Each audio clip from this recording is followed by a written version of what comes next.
कार्यक्रम अन्नदाता सुनिए सारे बाण भाइयों ने विनोद भाई की राम राम। किसान भाइयों, आज अन्नदाता कार्यक्रम में चर्चा करेंगे फल और सब्जियों के परिरक्षण के महत्व पर और साथ में भाइयों जानकारी लेंगे भिंडी की फसल में माइट की रोकथाम पर। और आज की नसीहत के तहत चर्चा करेंगे गन्ना फसल की देखभाल पर और साथ ही भाइयों जो दूसरे समसायिक विषय हैं उन पर भी करेंगे चर्चा और साथ में भाइयों का करवाएंगे मनोरंजन। तो भाइयों शुरुआत करें चर्चा थे फल और सब्जियों के परिरक्षण के महत्व पर। किसान भाइयों, हम सब जाना है कि फल और सब्जी ये हमारी जो थाली है, हमारा खाना है, उसका एक महत्वपूर्ण हिस्सा है। क्योंकि भाइयों इनके सेवन से हमारे स्वास्थ्य पर जो है एक सकारात्मक प्रभाव पड़ा है और हमारी जो आवश्यकता है स्वास्थ्य की वो भी पूरी करा है। साथ ही भाई विटामिन है, खनिज लवण है, रेशा है, इसमें सब कुछ पर्याप्त मात्रा में पाया जावा है और हमने जो है कई प्रकार की बीमारियों से भी फल और सब्जी बचावा है। साथ ही हमारे शरीर में रोगों तो लड़ने की जो ताकत है उसने भी बढ़ावा है और फलों और सब्जियों को भाइयों हम रक्षक भोजन भी कहा है। पीले और लाल रंग के फल और सब्जी जिस तरह पपीता है, आम है, गाजर, पेठा है, इनमें बीटा कैरोटीन बहुत ज़्यादा मात्रा में पाया जावा है जो हमारे शरीर में जाकर विटामिन ए में बदल जाए। और विटामिन ए भाइयों हमारी आंखों की रोशनी खातर और स्वस्थ त्वचा खातर बहुत जरूरी है। इसी तरह भाइयों हरी पत्तेदार सब्जी न केवल विटामिन, खनिज लवण का महत्वपूर्ण स्रोत है बल्कि इनमें रेशा भी प्रचुर मात्रा में पाया जावा है। और साथ ही भाइयों जो खट्टे फल हैं जिस तरह आंवला, नींबू, किन्नू, संतरा इत्यादि जो खट्टे फल हैं उनमें विटामिन सी भी है जो पर्याप्त मात्रा में पाया जावा है जो हमारी मसूड़ों के स्वास्थ्य खातर भी बहुत जरूरी है। और साथ ही भाई विटामिन सी जो है दूसरे विटामिन को अवशोषित करने में भी मदद करे है। और प्रकृति ने जो मौसम के हिसाब से फल और सब्जी की जो उपलब्ध है वो हमारे खातर सुनिश्चित करी है।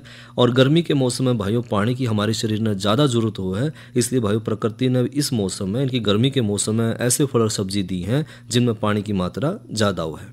जिस तरह तरबूज है, खरबूजा है, लीची है, खीरा, टमाटर है, आम, नींबू है, आलू बुखारा है, इस तरह के बहुत सारे फल और सब्जी हैं। और भाइयों मौसमी फल और सब्जियां जो हैं वो प्रचुर मात्रा में कम मूल्य पर आसानी से उपलब्ध हो जाए, यानी कि जो सही समय है किसी फल सब्जी का प्रकृति के हिसाब से वो हमने बाजार में आसानी से उपलब्ध हो जाए और सस्ता उपलब्ध हो है। और कई बार देखा जाओ कि उत्पादन जब ज़रूरत ज़्यादा हो जाए, मांग कम है, उत्पादन ज़्यादा हो जाए तो कई बार इनका मूल्य इतना कम हो जाए कि जो हमारे उत्पादक भाई यानी कि जो किसान भाई हैं उन अपना जो है परिश्रम का उचित मूल्य भी नहीं मिल पाता। और कई बार मौसम निकल जाए तो उसके बाद भाइयों फल और सब्जियों की कीमत इतनी ज़्यादा हो जाए कि वो आम आदमी की पहुँच से बाहर हो जाए। और ये जो असमानता है उसका सबसे बड़ा कारण है भाइयों फल और सब्जियों का जो लगभग 20 से 30% भाग जो है वो सही तरह से भंडारण ना होने के कारण खराब हो जाए और ख़राब होने के साथ साथ इनकी गुणवत्ता भी प्रभावित हो है। इसलिए भाइयों फल और सब्जियों में जो पानी की मात्रा जिनमें ज़्यादा हो है वो थोड़े से ज़्यादा जल्दी ख़राब हो जाए, इसलिए उनका हमने उचित भंडारण और परिरक्षण करना बहुत ज़रूरी है। तो परिरक्षण का मतलब क्या है भाइयों? फल और सब्जियों को अलग अलग जो तरीके हैं उन तक सुरक्षित करके रखना और लंबे समय तक वो किसी न किसी रूप में हम उसमें प्रयोग कर सकें, इसी नाम परिरक्षण का है।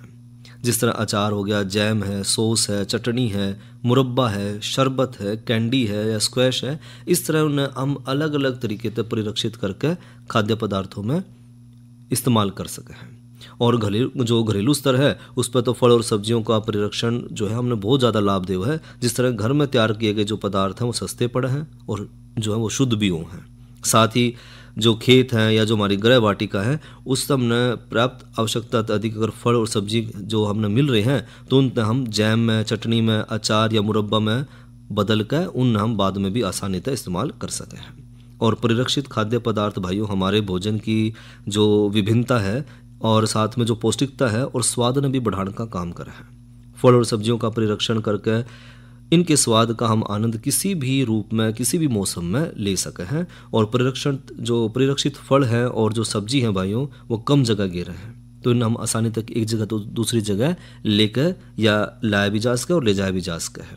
साथ ही भाइयों अचार है, चटनी है, जैम है, इन खाने तक तो खाने का स्वाद बढ़ है, साथ ही जो है हमारी भूख भी बढ़ाने में काम करे हैं, मदद करे हैं। और इस कला को भाइयों अगर शौक के साथ लघु उद्योग के रूप में अपनाया जाए तो जो महिलाएं हैं वो आर्थिक रूप से भी जो है उनका सशक्तिकरण होगा और महिलाएं जो है छोटे सामूहिक जो है समूह बनाकर उसमें भी इस काम को करके जो है ज़्यादा लाभ ले पाऊंगी। ये तो भाइयों चर्चा करी फल और सब्जियों के परिरक्षण के महत्व पे। कहानी नहीं बदली, स्टाइल गया है बदल। जो कहानियां हम सुनते आए देखते आए, अब वही वैसी ही कहानी सुनाएगा digital. Download waves OTT app now and watch for free.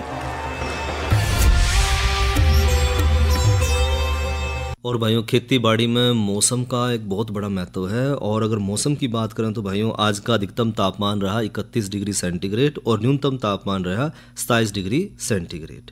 और आने वाले कल का अधिकतम तापमान रहने की संभावना है 30 डिग्री सेंटीग्रेड और न्यूनतम तापमान रहने की संभावना है 27 डिग्री सेंटीग्रेड। और प्रदेश में भाइयों कल भी जो है बूंदाबांदी कई क्षेत्रों में देखी जाएगी।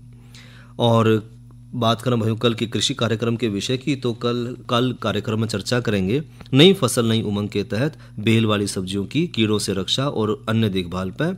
और जानकारी लेंगे भाइयों प्राकृतिक खेती में नीम पेस्ट किस तरह बनावें और किस तरह इसका हम उपयोग करें। और भाइयों अब एक जरूरी सूचना, स्वर परीक्षा सूचना। भाइयों आकाशवाणी कुरुक्षेत्र केंद्र खेती बाड़ी और किसानों से जुड़े जो कार्यक्रम है किसान वाणी के लिए स्वर परीक्षा के माध्यम से समनुदेशिती कंपेयर के लिए आवेदन आमंत्रित कर रहा है।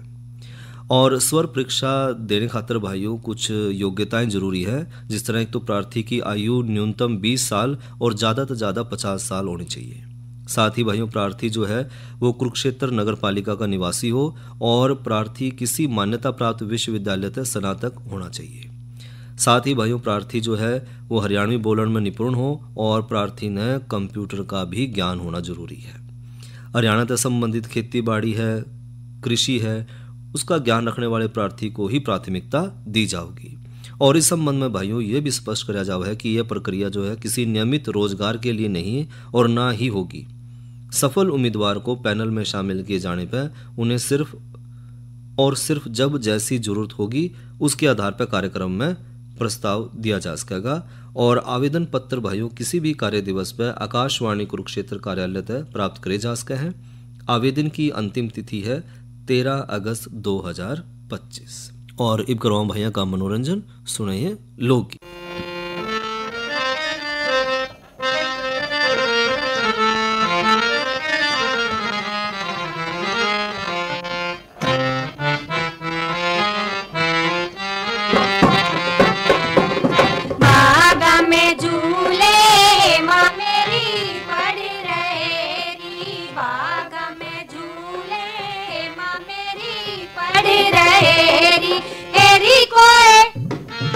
हेरी कोई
मने मगन में फूलती जी, मने मगन में फूलती जी।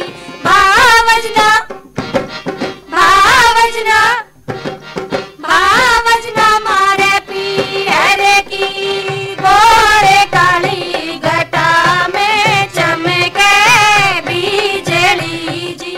भावजना मारे पियर की गोरे काली घटा में चमके बिजली जी।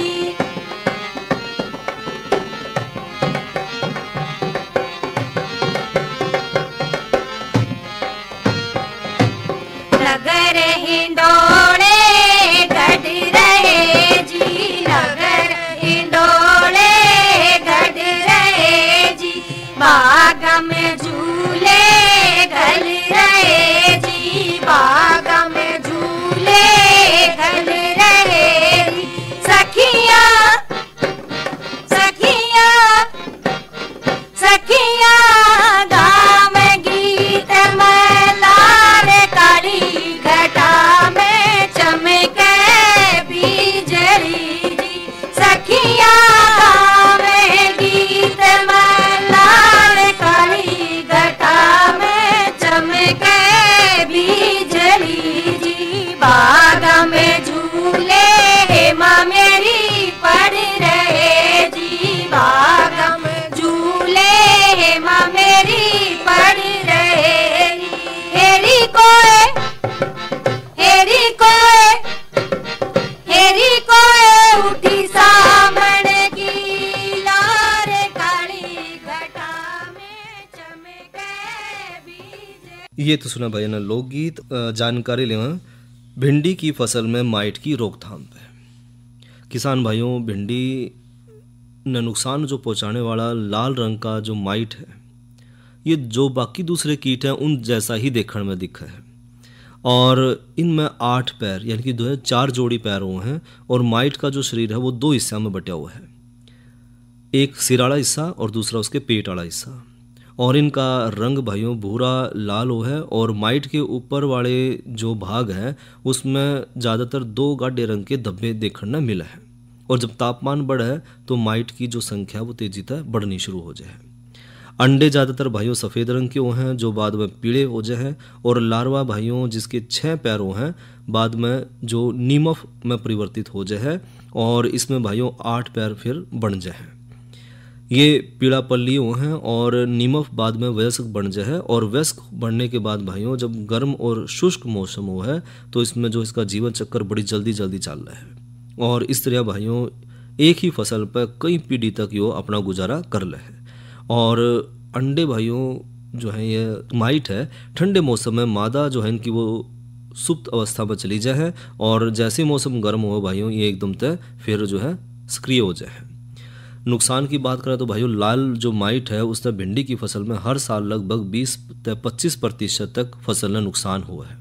और लाल माइट के मुंह है उस पर आगे सुई जैसा इसका नुकीला हिस्सा हुआ है जिससे ये पत्तियों में और टहनियों में उनकी जो कोशिकाएं हैं उनमें अपनी जो नुकीली चोंच है उन्हें चुबा कर उसमें तरस चूसना शुरू करता है। और इस माइट के जो नीमफ है और जो वयस्क है वो दोनों अवस्था में जो पत्ती का निचला हिस्सा है उसमें तरस चूसते हैं जिससे क्लोरोफाइल नष्ट होना शुरू हो जाए। और इसका भाइयों परिणाम हमने ये देखने मिला है कि जो पत्ती है उनमें पहले तो छोटे छोटे अड़के सफ़ेद रंग के सुई के नोक के समान धब्बे दिखाई देने शुरू हो जाए और बाद में भाइयों पीले रंग के धब्बे बन जाए जो खेत में दूर तक दिखाई देने शुरू हो जाए और धीरे धीरे पत्ती जो है पीली होनी शुरू हो जाए और सूख कर गिर जाए। ज़्यादातर आक्रमण देखा जाए माइट जो है वो पौधों पे और तड़ों पे मकड़ी के समान जाले बना कर करा है और उस जाल में वो अंडे और माइट की जो सभी जो अवस्थाएं हैं वो उससे में पाई जाऊँ उसे जाले में। और अधिक जब प्रकोप हो जाए तो लाल माइट जो है फल और पत्तियों के जो नोक है उस पर भी इकट्ठे होने शुरू हो जाए। माइट पत्तियों के अलावा भाइयों जो कोमल शाखा है उसका भी रस चूसता है, साथ ही पौधों की जो प्रकाश संश्लेषण की क्रिया है उसने भी प्रभावित करता है जिससे पौधा कमज़ोर हो जाए और प्रभावित जो पौधे हैं उसमें फल छोटे हो जाए और गुणवत्ता में भी कमी आवे है। अब हमने रोकथाम जो करनी है लाल माइट की तो उस खातर भाइयों तो ज़्यादा प्रकोप वाली जो टहनी है पत्ती हैं उन तोड़कर नष्ट कर दें। और सादे पानी का अगर हम फसल पर छिड़काव कर दें तो उससे भी हम काफ़ी संख्या तक जो है माइट ने नियंत्रित कर सके हैं, यानी कि माइट जो है वो मर जाए।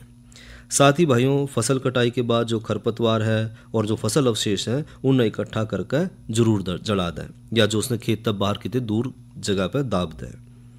लाल माइट की रोकथाम खातर भाइयों प्रेम्प्ट 20 इसी ताकत की दवा ने 300 मिलीलीटर प्रति एकड़ के हिसाब से अगर उसके 2 छिड़काव 10 दिन के अंतराल पर कर दें तो हम माइट ने नियंत्रित कर सके हैं। अगर जरूरत पड़े तो भाइयों 10 से 15 दिन के बाद फिर जो है दवा का दोबारा छिड़काव भी करा जा सके है।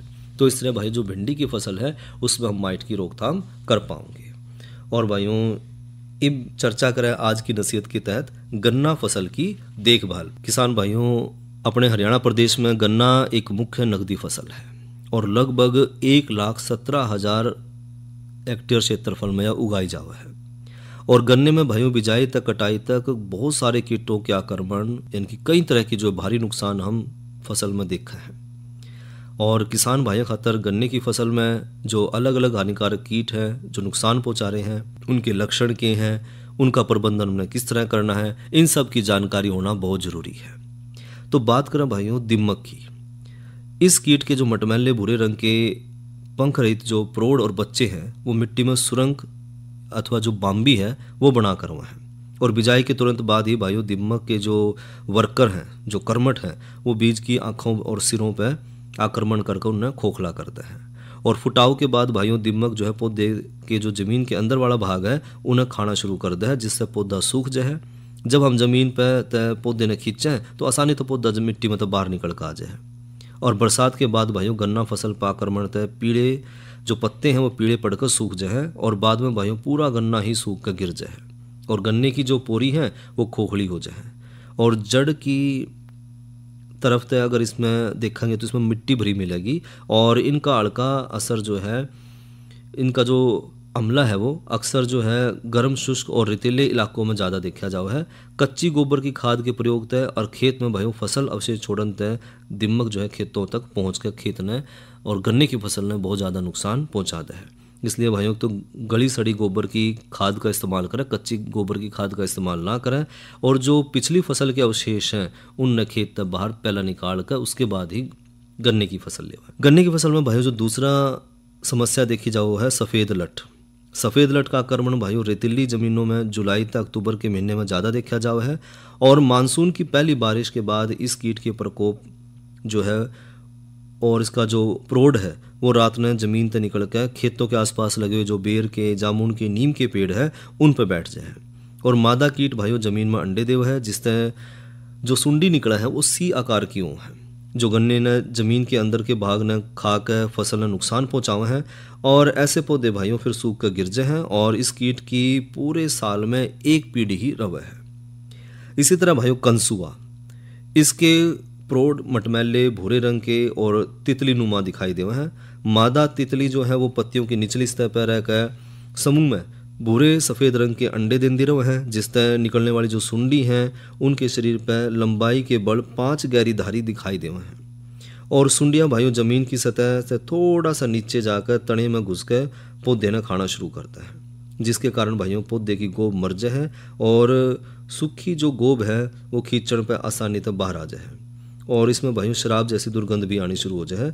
कंसुए का प्रकोप गर्म और शुष्क मौसम खासकर अप्रैल तक जून जुलाई तक जो है ज़्यादा देखा जावा है और फसल की भाइयों शुरुआती अवस्था में इसका जो है असर ज़्यादा रहा है। और गेहूं के बाद जो बोई गई फसल है उसमें इस कीट का हमला ज़्यादा देखा जावा है। इसलिए अधिकतर आक्रमण की हालत में भाइयों खेत में पौधे की संख्या कम होने के कारण पैदावार में भी इस तरह कमी आ जाए। कंसुआ के अलावा भाइयों जड़ बेधक, छोटे पौधों में सुंडियों और जमीन की सतह पर थोड़ा सा नीचे जाकर तने में छेद करके यह अंदर इसमें प्रवेश कर जाए और इसकी सुंडियां भाइयों जड़ को नहीं बल्कि जड़ के ऊपर के भाग में सुरंग बनाकर तंतुओं को खाना शुरू करता है, जिससे जो पौधे के जो तंतु हैं वो खत्म होने शुरू हो जाए और बाद में भाइयों गोब भी सूख जाए, जो खींचण पर आसानी से बाहर नहीं निकल पाती और ना ही पौधा खींचण पर उखड़दा। इसकी जो सुंडी है वो दूधिया रंग की और बिना धारी क्यों है और ये कीट भाइयों गन्ना फसल की जो शुरुआती अवस्था है उसमें कम, लेकिन जो बरसात के दिन है उसके बाद ज़्यादा नुकसान पहुँचावा है। यानी कि जो आजकल मौसम चल रहा है, इस मौसम में और इस मौसम के बाद जो है इसका प्रकोप ज़्यादा देखा जा सकता है। और सूखे की अवस्था में भाइयों फसल पर इसका प्रकोप बढ़ जाए। और वर्षा काल के बाद भाइयों जड़ बेधक के आक्रमण से पत्ते सुनहरे पीले रंग के पड़ जाए और पौधे की बढ़वार रुक जाए, जिससे पैदावार में कमी देखी जावे है। इसके अलावा भाइयों चोटी बेधक, जिसने टॉप बोरर भी कहते हैं, ये कीट भी भाइयों पहली और दूसरी पीढ़ी जो है बरसात तक पहला और जो तीसरी और चौथी पीढ़ी हो बरसात के बाद आक्रमण करा है। इस कीट की सफ़ेद रंग की मादा तितली की जो पूंछ है उस पर कत्थई रंग के बालों का गुच्छा हुआ है और मादा तितली भाइयों अंडे पत्तों के ऊपर समूह में दिया है और इन कत्थई रंग वाले बालों तय उन्हें ढककर रखा है। और सुंडी भाइयों पत्तों की जो बीच वाली सिरा है उसमें सुरंग बनाकर गन्ने की चोटी यानी कि जो उसकी गोब है उसमें घुस जाए है। और छोटे जो ग्रसित पौधे हैं उसकी गोब में सुराख बनाकर गोब ने भी नुकसान पहुँचाकर उन्हें सुखा दे है। जुलाई के महीने तक लेकर सितंबर के महीने तक भाइयों आक्रमण तय ऊपर की जो पोरी है उनकी आँख फूट जाए है और इसी कारण भाइयों चोटी में जो है जो गोला है उसके झुंड नज़र आने लग जाए है। और इन भाइयों बंची टॉप भी कहा जाओ है, जिससे उन्हें आसानी से हम पहचान भी सके हैं। और चोटी बेधक ग्रसित फसल की पैदावार में कमी आ जाए और चीनी की जो मात्रा है उसमें भी बहुत कमी देखी जावे है, क्योंकि अब ये जो कीट है वो ऊपर की जो गन्ने की चोटी है उसने नुकसान पहुंचा, इसलिए इसका नाम चोटी बेधक है। इसी तरह भाइयों एक और कीट है तराई बेधक, जिसने स्टॉक बोरर भी कहते हैं। इसकी सुंडी के जो शरीर है उस पर लंबाई में 5 धारी दिखाई देंगी और फसल की शुरुआती अवस्था में पहली और दूसरी पीढ़ी तक ग्रसित पौधे पूरी तरह से सूख जाए और बारिश के बाद भाइयों जो सुंडी है वो विकसित होकर पोरियों में अंदर तक घुस कर अंदर उसमें सुरंग बनाकर उसने अंदर खाना शुरू करता है और जो खाया हुआ गन्ना है उसको अंदर तक अपना लाल रंग का दिखाई देगा और इसमें भाइयों इस कीट का मल मूत्र भी भरा दिखेगा। और गिरे हुए जो गन्ने हैं वो ज़्यादा सिंचाई और ज़्यादा नाइट्रोजन का प्रयोग करने से इस कीट का प्रकोप और बढ़ाता है। और अधिक चीनी वाली रसीला और नरम किस्म में जो है जो नरम किस्म का गन्ना है उसमें इस कीट की अधिकता ज़्यादा देखी जावे है।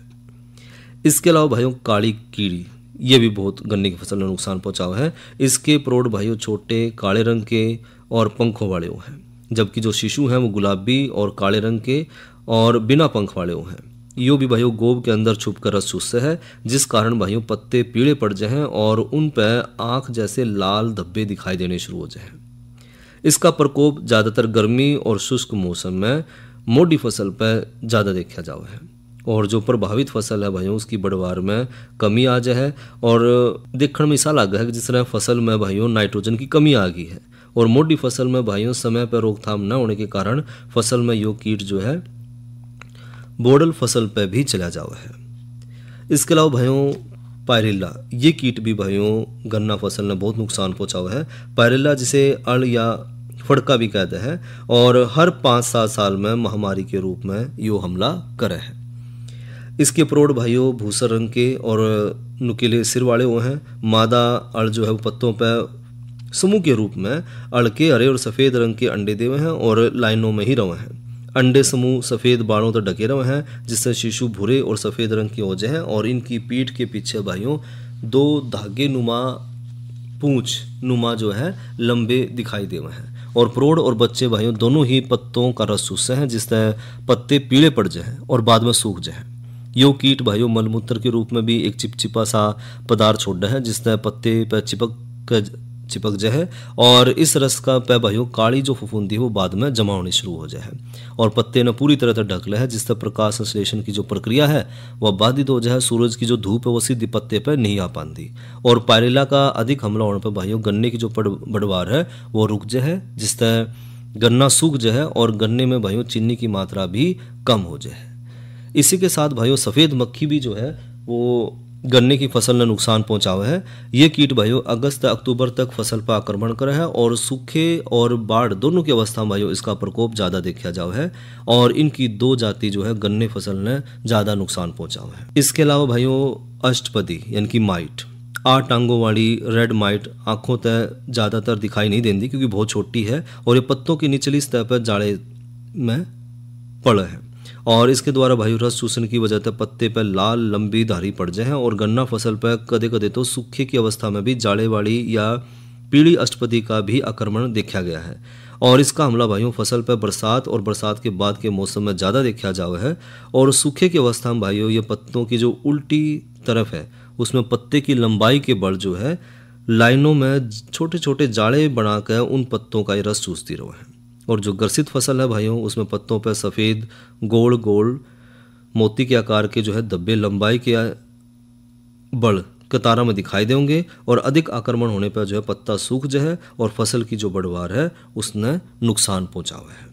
इसी तरह भाइयों चुरडा थ्रिप्स ये कीट भाइयों काले रंग के पतले और बहुत छोटे आकार के हैं जो पौधों की गोब में घुसकर उसका रस चूसते हैं। और इस कीट का आक्रमण भाइयों मई से जुलाई के महीने में सूखे की अवस्था में कदे कदे देखा जावा है। और ग्रसित फसल के भाइयों पत्ते की नोक पर सूख कर उसके अंदर तक जाकर उसने मोड़ दे हैं। और ग्रसित पौधे के पत्तों की भाइयों चोटी जो है वो सूख जाए है।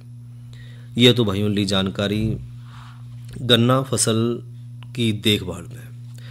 और भाइयों किसान भाइयों खेती बाड़ी करते हुए हमने कई तरह की जो है समस्याओं का कई बार सामना करना पड़ा है। तो ऐसी अवस्था में भाइयों हमने जो है किसान कॉल सेंटर के माध्यम से हम अपनी समस्या का समाधान पा सकें। और किसान कॉल सेंटर का नंबर है 1551।